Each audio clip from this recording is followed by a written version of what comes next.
Good morning. Are you going to say good morning, Joseph? No. No. And that sets the tone. Yes.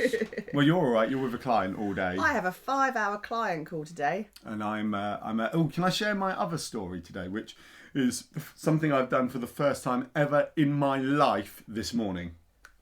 Go out the junk modelling? Nope. I've done junk modelling before. I did that at Fab Pirate Ship. Do you not remember that? I've done one lot of junk modelling. It's not my thing. Emily's creative. I'm sporty and outdoors. That's how we differentiate. I ironed badly this polo shirt.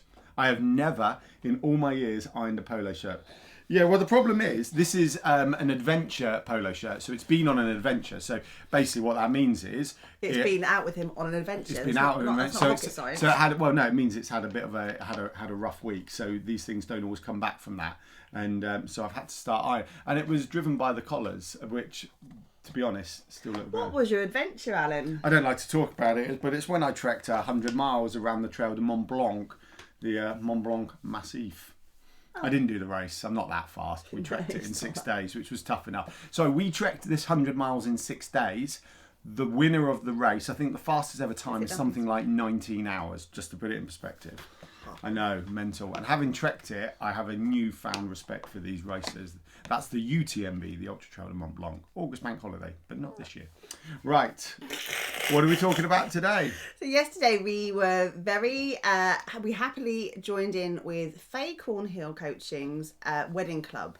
And she delivers amazing trainings for all of her members who are all part of the wedding industry. And obviously we come from the wedding industry, so it was our pleasure to be able to deliver some of our Yellow Tuxedo training yesterday. It was good, wasn't it? Yeah, no, it was really enjoyable. There was a fab group of people in there, and you could see them highly engaged. And I think Faye made this comment at the end of it, that because it was on Zoom, so there was like 50 odd people on there, a bit more than that. And you can only see 25 on the front screen.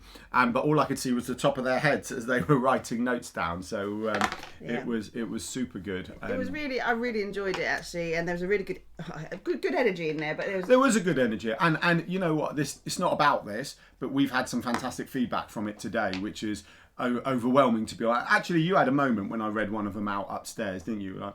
Because we don't do it for that. We do it because we want to help people grow online. And so when you realise you're doing it okay, it's always nice, isn't it? Some of the feedback that came out of yesterday was, as well as being absolutely buzzing and that people had loads of stuff they wanted to get cracking with, was a little bit of a sense of overwhelm of, oh crap, now what do I do? Where do I start? Because we talk about, it was a very whistle-stop tour of our 5-theme process, and how everything... Oh, you just knocked that out. Yeah. How everything works in this cyclic approach to help grow you online. So it was a very, very, very quick whistle-stop tour, but obviously we covered a lot of information in the space of an hour and 15 minutes. Joseph, Mummy's trying to at least try and be professional. At least try. And Faye asked this question right at the end, which was exactly right. If you don't know what to do now, what would be the very first thing you start with? And I think that is the key, isn't it? And the key is trying to take all the information that you've had in your head and been given, and just working out that plan of how it looks. You're right. And actually, I was just thinking, I saw we have this follower, a copywriter. I can't remember her name. I am going to tag her below because we did exchange a couple of DMs, which is always nice. But one of her posts was, when you're climbing a mountain, how do you start? Well, you put one foot in front and you start climbing. Yeah, it's better to start climbing than sit there wondering how to climb. And today's post about our Digital Circus skills is about the aerialist. And coffee went down the wrong hole. Oh, so it's like, the aerialist. No, I was just choking. And the aerialist is a representation of being bold, learning new skills, being confident enough to get out and swing high, darling. And actually, do you know what? I went to a circus as an aerial skills workshop last year. Bloody hard. It's really rewarding. I've learned this in my life. My feet leaving the ground scares me, right? So so high diving boards, things like that, I'm not good. I've jumped out of a plane, which I found kind of easy. Well, someone else had to push Someone pushed me. Yeah, I didn't get a chance to think about it. But if it came to, it's like SAS Who Dares Wins when they fall backwards into the water. sat on my sofa, that scares the living daylights out of me. So yeah, I think the aerialist being bold and starting is such a key message, isn't it? But And, the other thing with the aerialist is that if you take a professional aerialist now, they don't worry about taking that first jump out into the main arena.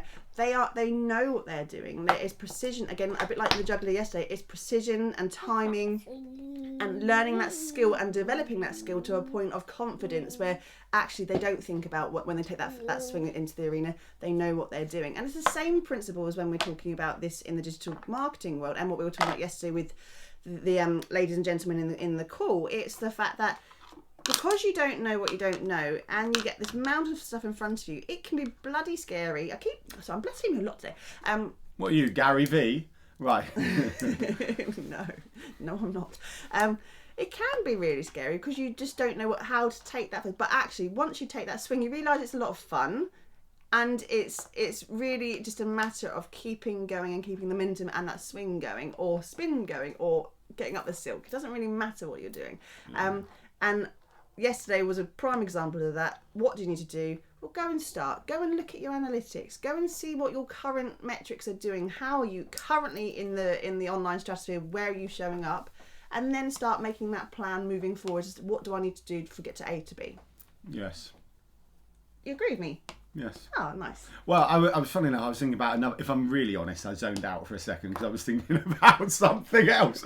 But it was on topic. I was thinking about. We had another message, didn't we, from Sheba at Hatchfully Yours. I'm going to tag all these below today. Just got to remember, there's 3 so far, isn't there? And Gary V. But the thing is, Sheba had been following us for a while now on Instagram, Yes. and she was in the session yesterday. Sorry, Sheba, if you're not happy about all this. Tough, you're out there now. Yeah, you're tough, you're out there now. But then she was going, right, I think I now get it. I'm now super inspired. I'm ready to go.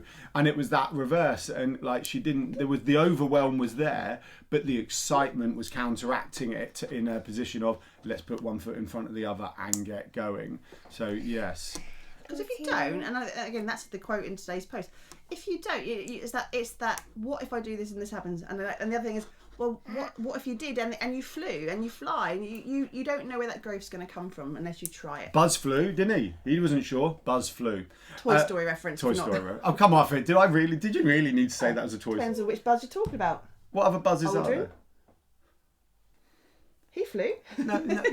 All right, okay, you can have that. And you'll be telling me Buzz in Home Alone in a moment as well. He didn't fly. Well, he did on an airplane to France.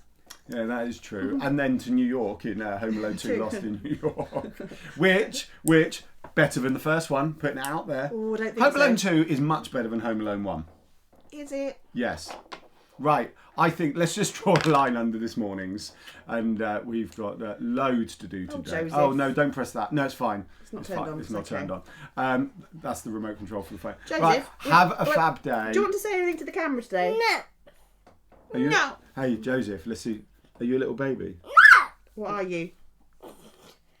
Are you a big boy? No. You're not a big boy. Are you a baby?